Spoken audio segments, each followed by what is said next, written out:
Mel, just for you tonight, you've kind of been the Energizer Bunny coming in the last couple of games. Just tonight, what did you feel? What did you see on that goal, and obviously you were able to take advantage of that play? Yeah, I think at halftime we told ourselves that we needed to keep attacking no matter the minute, and I think it showed in the first half. We kept attacking, and I think creating that goal lead really helped us in the last few minutes feel more confident. So I think just continuing to play our way throughout the entirety of the game, not just the last 30 minutes, 20 minutes when you guys do feel like we get energized and stuff. So yeah, I thought it was really important that as a game changer, come in and boost the intensity in any way that I can, whether that's attacking or defending. And then Leah, you scored your second goal for the Wave, but the trio of you, Kenza, and Gia, just what have you kind of seen about that trio tonight? It seemed like you guys were flowing, moving back and forth on the defensive side of the offensive side. Just what did you, how do you feel working with those two? Yeah, in the box midfield, including Kimmy, I think there's a lot of creative minds and versatility within those positions, and building those relationships between the four of us and being able to play 1-2 touch I think is contributing a lot to our success. And then Leah, what does it mean for you to earn the start tonight and then also just get the goal there? It means a lot, and happy we were able to get the win today on top of the win from Sunday. So leading into the weekend, 3 points at home is huge for us. And then Mel, what was the message from Jonas, coming in, putting attacking players later in the game when the team's already up to one, could have gone defensively? What was the message to you and to Gabi coming in?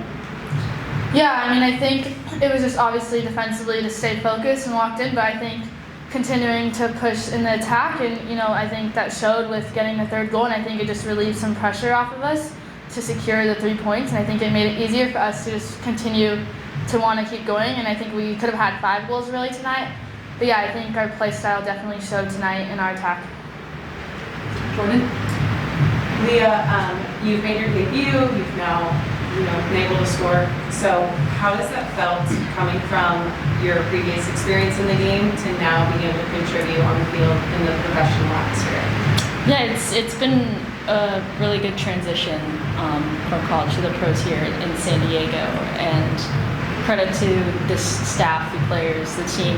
They've made it so seamless for me, just in terms of the competitive and welcoming environment that we have here in San Diego.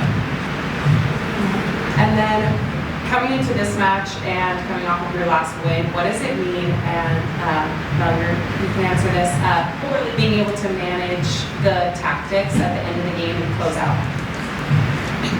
Yeah, I think it's really good to get another win. Sorry, excuse me.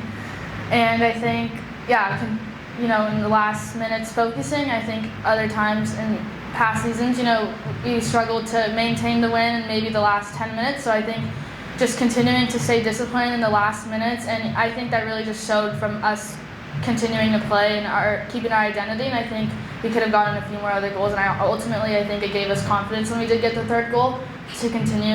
We didn't really play in our half as much in the last 5 minutes, which they didn't get corners. And I think just it gave us confidence, and we could keep going. Melanie, could you talk a little bit about coming back from injury and having to deal with that a lot of the season last year, and being able to finally get on net? Sometimes for a player it can be really hard to come back from that. Yeah, it hasn't been very easy at all. Even last weekend, I was available off the bench, but there's something that came up, and so going into this game I was a little bit nervous, but I think just being surrounded by such positivity and confidence from the staff, from players, my teammates, everything just made me a lot more confident. But yeah, it hasn't been easy. It's been really tough not playing tons of games, even lacking a lot of game exposure in preseason has been really tough. The last time I played was August 29th versus Reign prior to this season. So it's been really nice just to, get that competitiveness in training, and, you practice how you play. So the team bringing the intensity in training has really helped me and prepared me for these games. And sometimes I even think, when you're asked to react naturally, you're at your best. So I feel like that showed in the Houston game, and hopefully that showed tonight. Any last questions? Jenny? Yeah, I have a question for you, Leah.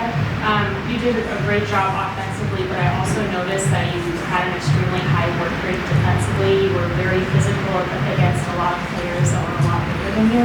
How do you prepare yourself for those one-on-one moments? I just the type of player that I am. I want to work hard offensively and defensively, even if I'm playing forward.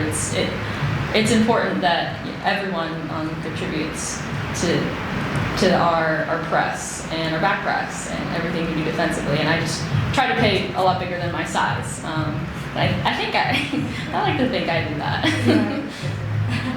Thank you. Cool. Thank you guys so much. Thank you. All right, who wants to kick it off?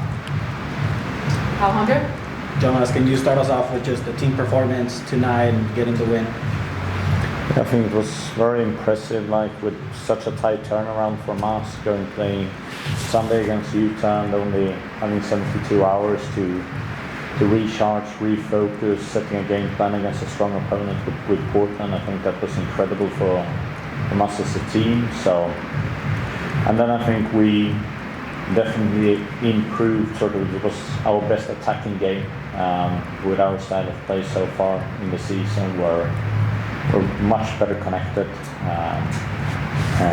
over the whole pitch, and we continue to create chances. So that's our third game in a row where we create lots of chances. Difference today was we scored on a few more of them, so that was also nice. And can you tell us about the substitutions you made later in the game with Melanie coming on and Gabi? What was the intention behind there? Was it to finish off the game, or you could have gone the other way of trying to go defensively and preserve the win? What was the message you were trying to relay there? I think being that's one of the biggest traps that you can do in this game is to defend the lead too early. I think the best defense is to score the third goal. We spoke about that in halftime as well. Like, we can't go to a mindset where we start thinking about the result too early. We have to think about the performance. It's a league with tight margins, and we know there is a league that a lot of goals are scored in the last 15 minutes of the games as well, so it's important that we're the ones scoring the goals and not conceding them. Jonas, what did you think of Kenza, Gia, and Leah's performance tonight in the midfield? Yeah, and Kimi. Let's not forget her. I thought that was a really strong performance because Portland has one of the strongest midfields in the league. Like, incredible players like Jessie Fleming and Olivia Moultrie. And we said before the game that was going to be a game within the game, so to speak. Our midfield against their midfield, and we needed to be good on the ball, but we also needed to be good off the ball, and needed to cover a lot of ground there to be able to defend them. And I think if we talk about our midfield as a unit, it was by far the best performance that we have had so far in the season. What did you think of Virginia's goal? Typical Virginia goal. It's from, if you think about the typical Virginia goal, that will be that. Leah Freeman got another starting goal tonight. What stood out to you about the performances? From her or the team? I think, like with Utah, I think she plays another solid game. She claims crosses. She has some really good decision in build-up as well, and I like the variance that we can get from her, with being that we can play short, but she also has a really good longer kick, which we saw in the past that she made to Virginia, for example. So it's more difficult for the opponent to press us high, knowing that she can also go over them. Could you speak a little bit more about Kimi Ascania's performance? It's not often that she's kind of playing that defensive role, but it seemed like that, like you said, the whole midfield was well connected today. Yeah, I've probably seen her more there, being like we played her there in pre-season games that has been behind closed doors, and seen her there in a lot of training situations too. I think Kim is a phenomenal player when she's on the ball. Like, either which position you play her, you want her to be on the ball because she can dictate play. And she played with such a calmness and composure and maturity. And I think when she came on against Utah, she helped us change that game and get the win. And she was very influential today as well. So I'm really happy for her because she's working really, really hard in training and she deserves all the success she has on the pitch. Jordan, is there a time where you think that a low block could be beneficial, or do you think playing an aggressive attacking to the final whistle is more the style you see for this team? If I can choose, I'd rather keep the opponent far away from our goal than close to it. But I do think this game is, you have to be good in all phases.